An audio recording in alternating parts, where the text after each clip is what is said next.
A ressurreição é um fato histórico que muda nossas vidas e nos possibilita a santidade.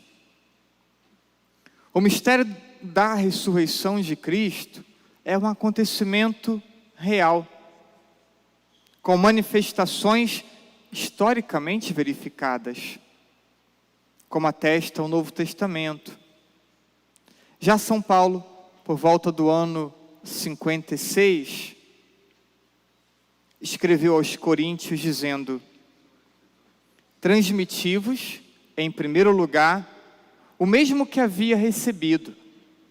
Cristo morreu pelos nossos pecados, segundo as Escrituras, e foi sepultado, ressuscitou o terceiro dia, segundo as Escrituras.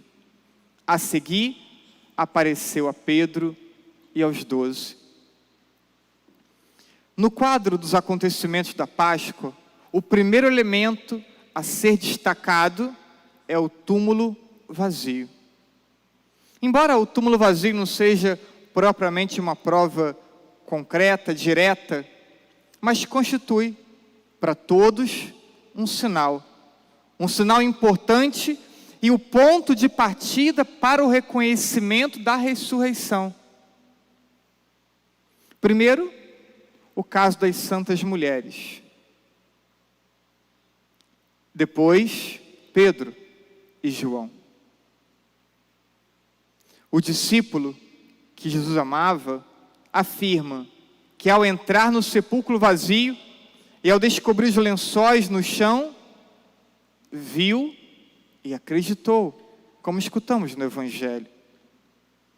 Maria Madalena e as santas mulheres que vinham para acabar de embalsamar o corpo de Jesus, conforme tradições judaicas, porque foi sepultado às pressas por conta do início do sábado, no fim da tarde de Sexta-feira Santa. Foram nas primeiras pessoas a encontrar-se com o ressuscitado. Assim, elas foram também as primeiras mensageiras da ressurreição. Elas anunciam aos próprios apóstolos que Cristo ressuscitou, que o sepulcro está vazio. E em seguida, foi a eles que Jesus apareceu, primeiro a Pedro e depois aos 12. Tudo quanto aconteceu nesses dias pascais empenha cada um dos apóstolos, muito particularmente Pedro, no novo que começa na manhã da ressurreição, na manhã do dia da Páscoa. O acontecimento da ressurreição marcou decididamente a vida desses apóstolos. E foi essa experiência com Cristo ressuscitado que possibilitou todo o movimento de início da igreja e a determinação com que cada um foi ofertando a sua própria vida. Como testemunhas do ressuscitado, eles são as pedras do alicerce da igreja. A fé da primeira comunidade dos crentes está fundada no testemunho desses homens, de homens concretos conhecido pelos cristãos e conhecido pelo povo de seu tempo. Perante esses testemunhos, é impossível interpretar a ressurreição de Cristo fora da ordem física e não reconhecer como um fato historicamente comprovado. No entanto, não foi apenas um fato histórico. Não tratamos apenas de algo que ficou registrado na história. Falamos de um acontecimento que mudou a vida daqueles homens, que mudou a vida de multidões de pessoas do seu tempo, que mudou a vida de multidões de pessoas de todos os tempos até hoje. Falamos de fatos que podem mudar a nossa vida hoje. Fatos que podem mudar e transformar nossa família e as pessoas que nos cercam. A ressurreição possibilita vida nova transformada pelas graças de Deus, graças obtidas com a morte e ressurreição de Cristo. E essa vida nova é marcada pela santidade. Diz o catecismo: o caminho de perfeição, o caminho de santidade passa pela cruz. Celebramos a cruz e depois celebramos a ressurreição. E assim como foi com Cristo, também é conosco. Passaremos da cruz à ressurreição. E a ressurreição nos possibilita a santidade.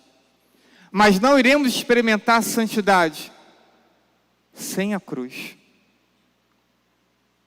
Este caminho de santidade é perfeição no amor, conforme diz o catecismo. Todos os fiéis cristãos são chamados à plenitude da vida cristã e à perfeição da caridade. Não é qualquer caridade, não é alguma caridade, é a perfeição na caridade que é o marco que caracteriza a santidade.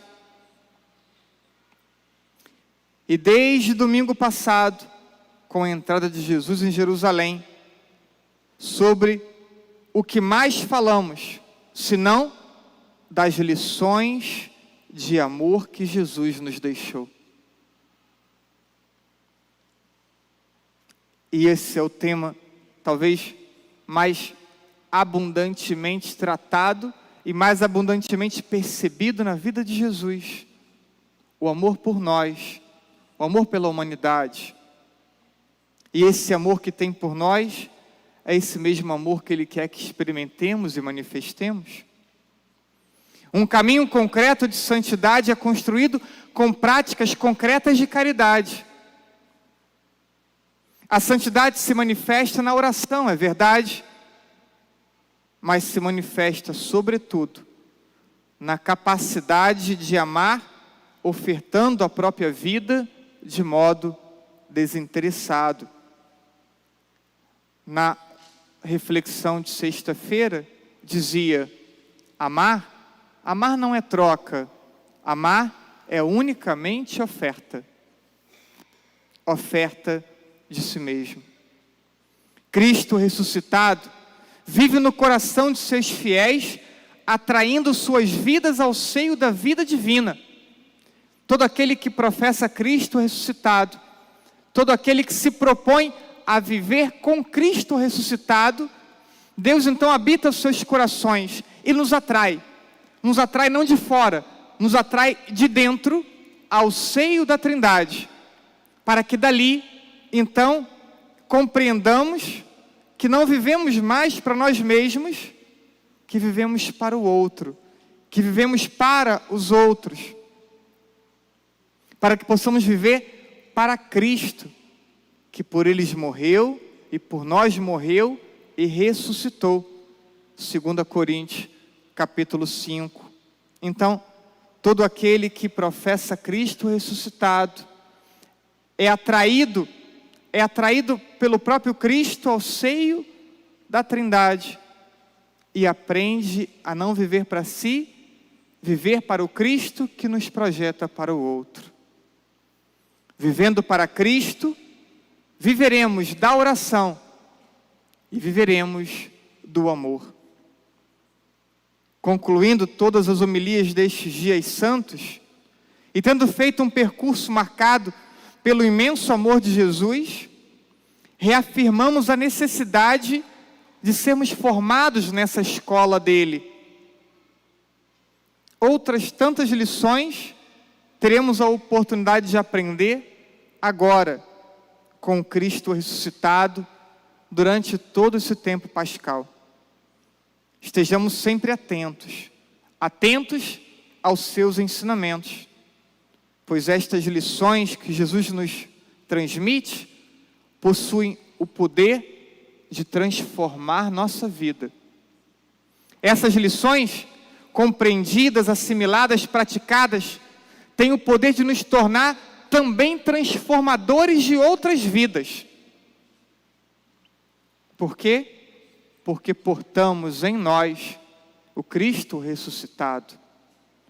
Quando assimilamos suas lições e quando nós as transmitimos, damos voz ao próprio Cristo presente em nós. E é a presença do Cristo em nós que nos transforma e que transforma o outro.